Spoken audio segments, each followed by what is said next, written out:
17 বছরের ছোট্ট ধ্রুব আলো এসেছিলেন বিপিএলে বল হাতে দুটি ছড়িয়ে। তখনকার বিশ্ব ক্রিকেটে বোলারদের ত্রাস ক্রিস গেল সহ 5 উইকেট নিয়ে হইচই ফেলে দিয়েছিলেন। কিন্তু কোনো এক অদ্ভুত কারণে জাতীয় দলে এসে যেন বোলার আফিফ হারিয়েই গেলেন। ব্যাটিং ব্যর্থতায় যখন জাতীয় দলের বাইরে গেলেন তখন সবাই মিস করতে থাকলো চোখ জুড়ানো সব শট খেলা ব্যাটার আফিফকেই। কিন্তু এনসিএলে হ্যাট্রিক সহ 6 উইকেট নিয়ে আফিফ যেন হাত তুলে জানান দিলেন, অলরাউন্ডার আফিফই ফিরছেন। আফিফ হোসেন ধ্রুব দেশের ক্রিকেটের তারকা বয়সভিত্তিক দল থেকেই। অনূর্ধ্ব-19 বিশ্বকাপে খেলার আগেই বিপিএল এর সরগর পড়ে গিয়েছিল আফিফকে নিয়ে। তখনও ব্যাটিংটা সবাই দেখেননি বড় মঞ্চে। স্পিন জাদুতেই আফিফ মোহিত করে দিলেন সবাইকে। 2018 সালে অনূর্ধ্ব-19 বিশ্বকাপে খেলতে গিয়ে ব্যাটে বলে সমান তালে পারফর্ম করলেন। অলরাউন্ডার আফিফকে বেছে নেওয়া হলো আইসিসির টিম অব দ্য টুর্নামেন্টের জন্য। কিন্তু জাতীয় দলে আফিফকে মূলত নেওয়া হলো তার ব্যাটিংয়ের কারণে। ধ্রুপদী ব্যাটিংয়ের জন্য ক্যারিয়ারের শুরু থেকেই আন্তর্জাতিক ক্রিকেটে আফিফের ব্যাটিংটাই বেশি হাইলাইটেড হলো। যদিও মাঝে সাঝেই বোলার আফিফকে কাজে লাগাতেন অধিনায়করা।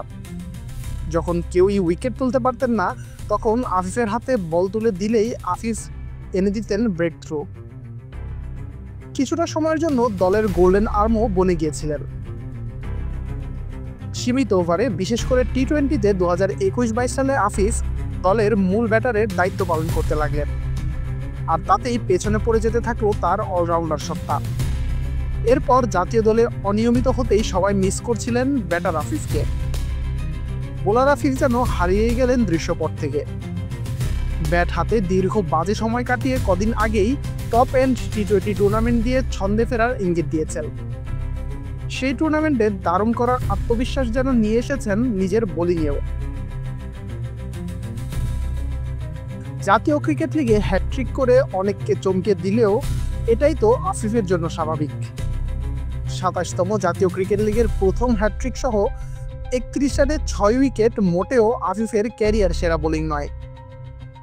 আরও 7 বছর আগেই 67 রানে 7 উইকেট শিকারের রেকর্ডও আছে এই অলরাউন্ডারের। এই পরিসংখ্যানই বলে দেয় একজন জাত অলরাউন্ডারই পাবার কথা ছিল বাংলাদেশের। তবে সময় ফুরিয়ে যায়নি।